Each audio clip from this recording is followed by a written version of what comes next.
sila yung totoong Muslim. Sila yung totoong mu'min.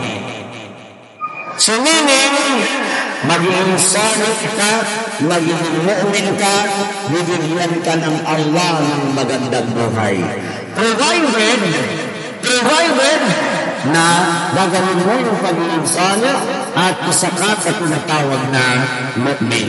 Now, Ustad, bakit ano po ba ang magandang buhay? Ano ba ang tinutukoy natin magandang buhay? Maganda ba yung buhay natin kapag marami tayong pera pero marami tayong problema? Hindi. Tingnan mo ang Pilipinas ng Pilipinas ngayon. Ano ang dinadanas natin ngayon? Maganda ba ang buhay kapag ganun?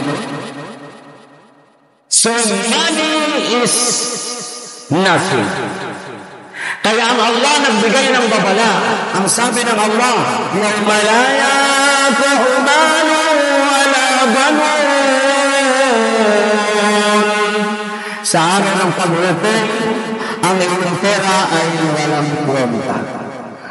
Ang iyong anak ay walang kwenta. Yung pinagyayabang mo na iyong anak na professional, na walang takot sa Allah, lahat yan ay walang kwenta sa Allah. Yung muntik na lang, pati yung driver's license ay pagawan ng tarpaulin.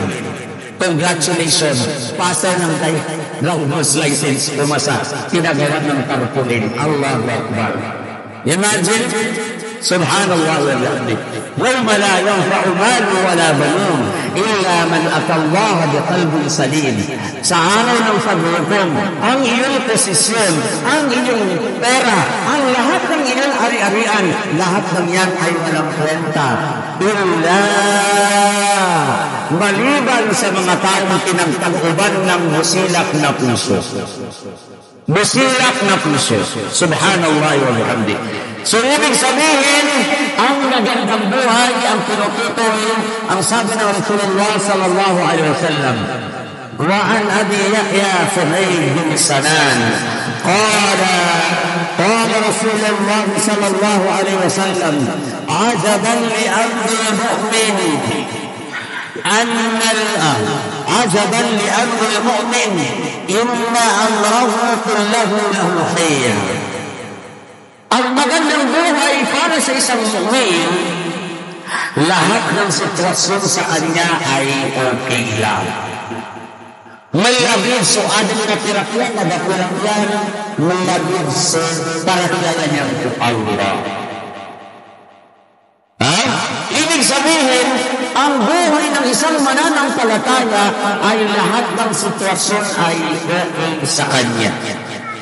Okay sa kanya. So sabi niya, Ustad, okay na pala, may nakatulog tayo sa bahay. Kaya nga may mag-aayon mo. Kasi minsan meron at minsan wala. Minsan may kakainin, minsan walang kakainin. And we have to be ready for that.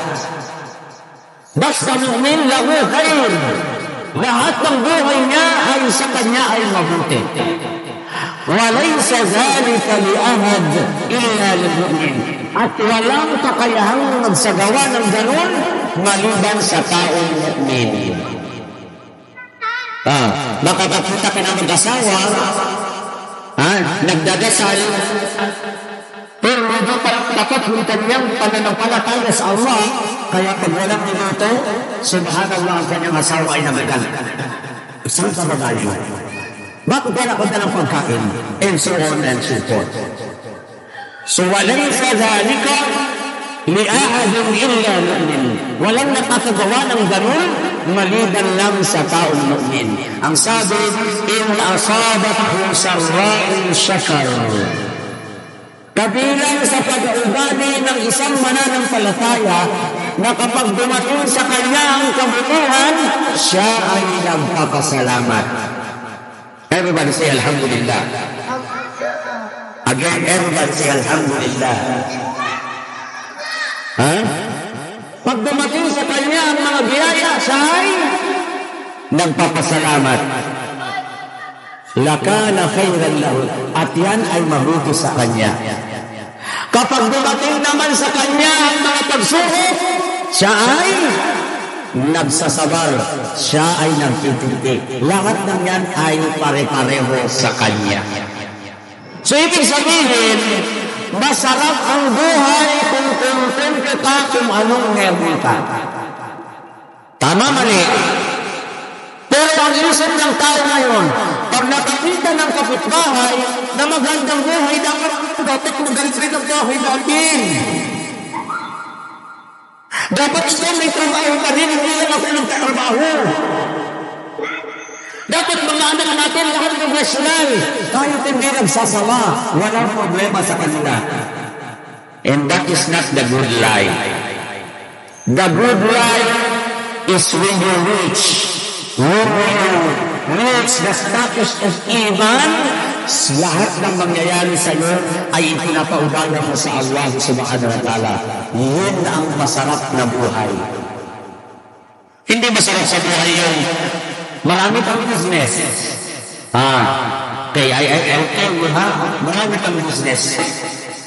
Tulog pa ang mga anak mo, pagkagising nila, wala ka na. Kasi pumunta ka na ng padian, ikaw ay namalengke na para sa iyong ibibenta. Pag-uwi mo ng bahay, tulog na yung mga anak mo. Hindi ka na nagkita ng ilang taon ng anak mo. Because you are busy, busy. Nag-busy ang buhay mo sa dunya. Namyak ang pinumambo ang puso ka niya. Namrunong ang dunya ang iyong puso. Kaya ano man ang sabihin, nagkakaroon ng problema. Kaya sabi, kapag dumating sa kanya ang kabutihan, siya ay nagpapasalamat. Kapag dumating sa kanya ang pagsulit, siya ay nagtutumpi. Pero ang tao ngayon, kapag dumating ang kabutihan ay thank you. Kapag dumating ang pagsulit, anong ginagawa? Sinisisi pa ang Allah subhanahu wa ta'ala. Ya Allah, bakit ka ganito? Ya Allah, bakit ganito ang mukha ko? Ya Allah, bakit ganito ang bahay namin? Ya Allah, bakit ganito ang mga anak ko? Subhanallah wa hindi. Ajadan li amri mu'min. Nakakamangha ang buhay ng isang mananampalataya sapagkat pag dumating sa kanya ang kabutihan, siya ay nagpapasalamat, at kapag dumating sa kanya ang pagsubok, siya ay nagtitinti. Yun na ang pinakamagandang buhay sa mundo. Bakit pa sinasabi sa inyo pinakamagandang buhay? Because yung posisyon mo, itatanong yan sa Allah, ng Allah sa kabilang buhay. Yung every silver sinutabi mo na nasa bangka, itatanong yan sa iyo ng Allah subhanahu wa ta'ala.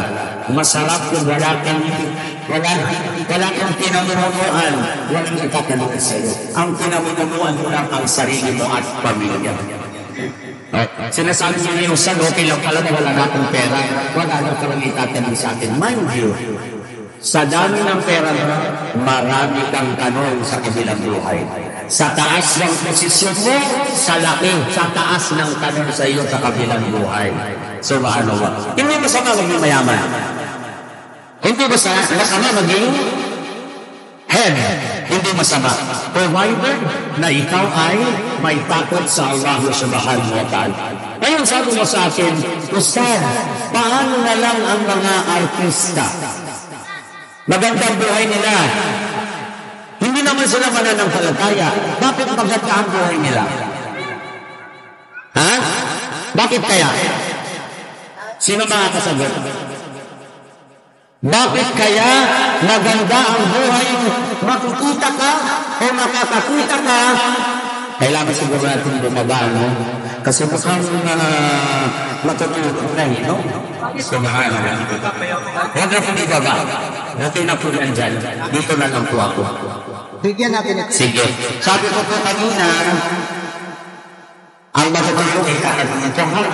Sa pagsumunta ko doon tayo nakatingin. Pagpunta ko doon tayo nakatingin. Okay? Tanong. Where can you see, bakit makakakita tayo ng hindi namin pero magandang buhay?